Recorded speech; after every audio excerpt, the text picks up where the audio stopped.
All right, so post roast out of the way. Question of the week. Yes. Stephen asked a question this week about chase cards or cards in general and 524, et cetera, because we've seen lately that the Sapphire Preferred and Sapphire Reserved are now featuring increased offers. We've got increased offers on the Amex Platinum, the Amex Gold, et cetera. So Stephen says, hi, everyone, new to the points game. I have the Chase Sapphire Preferred, the Chase Freedom, the Southwest Priority, and I'm currently at 324. Should I go for another Chase card or go for the Amex Gold or Platinum since they have such great sign-up bonuses right now? Amex Gold, $75K plus $200 in home improvement credit through a referral link. Platinum, $100K plus the 10X for 6 months on gas and grocery. Which one should I get? Should I get the Platinum and refer player 2 to Gold? Or should I have player 2 get the Sapphire Preferred? If you're at 324 right now, Greg, which offer or offers do you prioritize?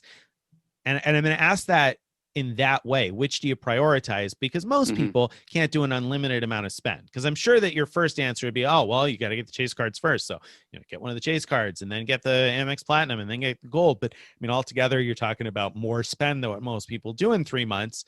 So how would you prioritize the Sapphire Preferred or Reserve, the Amex Platinum, and the Amex Gold right now? Okay, just remind me, which Chase cards did he say he already has? He's got the Sapphire Preferred right now, so that's something we need to address. He's got the Chase Freedom and the Southwest Priority. Okay, so presumably if he's considering the Sapphire, it's been more than 48 months since he got the sign-up bonus. Hopefully, before? that came up in the comments. This was something that came up in Frequent Miler Insiders, but that's something that's worth mentioning here. It's got to have been 48 months since you last received the welcome bonus on a Sapphire card, not since you signed up for the card. What matters is when you got the welcome bonus. And that leads me to a question that's come up a few times this week that I'm wondering if you know the answer to. How do you find out when you last got the welcome bonus? Like if it was a few years ago, how do you find out when 48 months ago was, Greg? Because that's I don't think like Chase's Ultimate Rewards portal shows you transactions back that far. So they don't. It'd be pretty tough. I mean, you can look at the date you signed up and add 3 months and say I probably got it before then. So that's sort of like a worst case. Or probably secure message Chase, I guess, and ask would be the safest way to go. That's what somebody suggested when that question came up this week. They said send a secure message because you can't see back that far. So send a secure message, which is probably a good technique. Although then you are relying on somebody to tell you the right answer. Chase's reps are usually pretty good, but if they're anything like Marriott's Twitter reps, if you happen to get a former Marriott Twitter rep, you have no idea what's going to happen, right? So. But getting back to the question, so how to prioritize these great offers, and there are some truly great offers out there right now.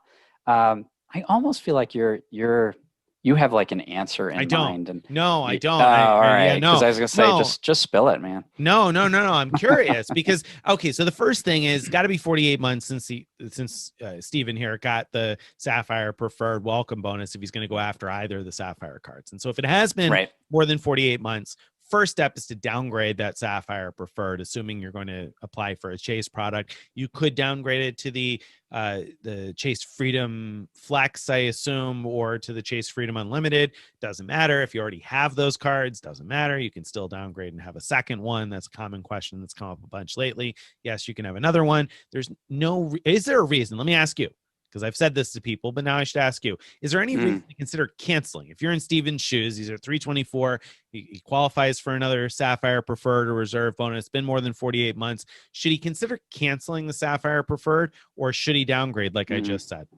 I can't think of any good reason to cancel. One mistake a lot of people make is assuming that if they downgrade, let's say to the Freedom Unlimited, that would prevent them from ever being able to get the sign-up bonus for the Freedom Unlimited.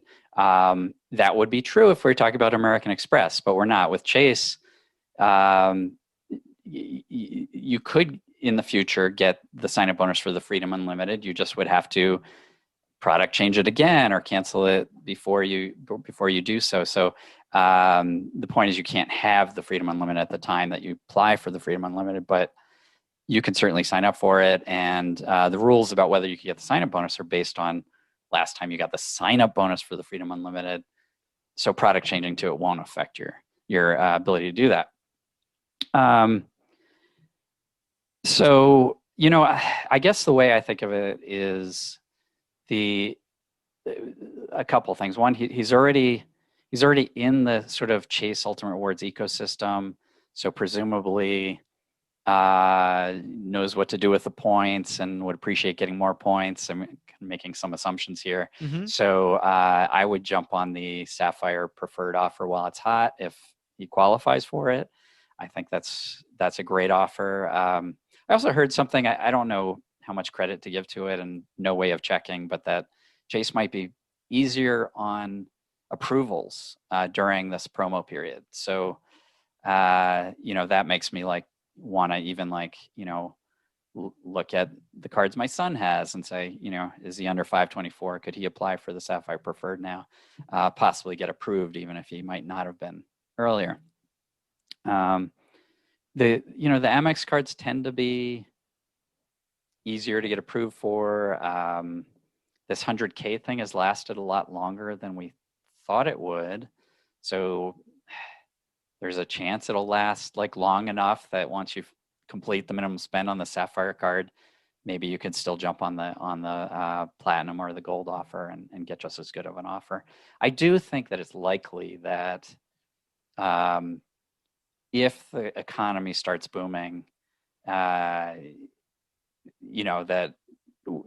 these offers are not going to stick around through the boom cycle. So it could be that by summertime, a lot of these great offers won't be available anymore. So I would be looking at it at that time frame and say, to get these offers in the 80K to 100K range.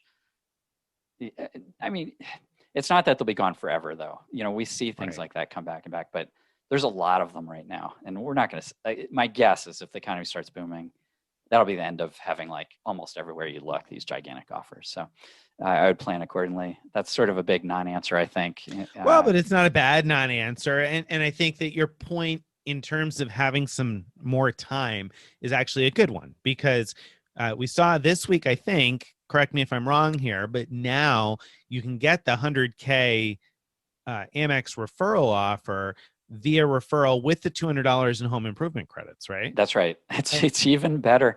It was so ridiculously good before, and now it's $200 better. Right, $200 better. So that's awesome to begin with, and then that tells me that maybe that 100K offer will last until May 5th, because May 5th is when those are scheduled to end. So you've probably got a month and a half almost before that is gone. So with that in mind, and that's not a guarantee, they could stop giving away the 100, because the standard referral bonus on the Platinum right now, I think, is really only 75K. The 100K is, this unicorn that's been around since November and has managed to stick around. So my guess, if you're asking me to bet, is that will probably still be possible until May 5th. So get the Sapphire Preferred now. If you're eligible for it, downgrade your current Sapphire Preferred, get the Sapphire Preferred now, work on meeting the spend, and then closer to May 5th, open up the Platinum card, because that'll give you a little bit more time to work towards the spending requirement there. And also, you should be able to generate a referral link from the Platinum card on day one as soon as you get. If you don't have an Amex login, maybe that's not true. As soon as you get your card, you should be able to then generate a referral link. And if you don't have any Amex cards, which based on the way the question was worded, I think Stephen probably doesn't, and you are interested in referring your player to get Amex cards, then I would think to open that Platinum card at least a few days before May 5th, so you have enough time to get the card. They typically overnight the Platinum card, but I wouldn't count on that. I'd apply by maybe May 1st or so to make sure you have enough time to get it. Set up your online login, pull your referral link, and refer player 2 if that's what you want to do, if you want to refer player 2. Now, question to tag on to that, though, is I think Stephen was also asking, all right, so if Stephen gets the Sapphire Preferred and Stephen gets the Platinum card and still wants to refer player 2, should he refer player 2 to a Sapphire Preferred of their own, or refer player 2 to the Amex Gold for $75K and $200?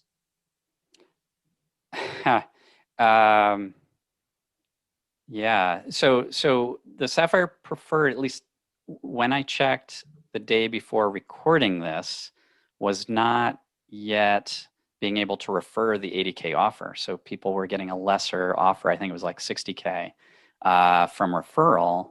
So, you know, unless he values his player two's points less than his own, he shouldn't be referring that card until the referral offer goes up to the 80K, which it might do and might even have done by the time this airs.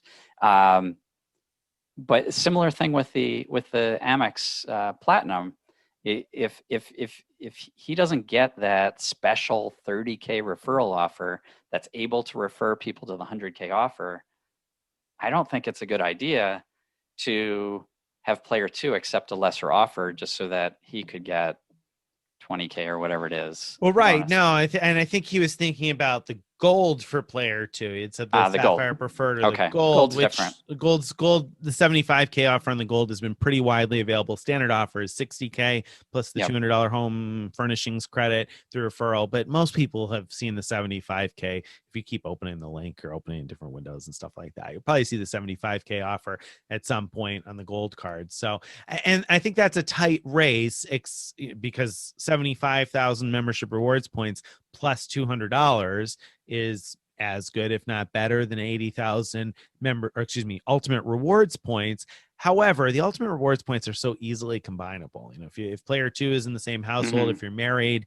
you know, if there's a long-term thing where you're going to combine points together, then having ultimate rewards points is easier to combine than membership rewards points. It's not impossible to work out a way for membership rewards points to gel together. They won't all go into one pile, but you can add somebody as an authorized user and then transfer to their loyalty account and blah, blah, blah. There's some rules there.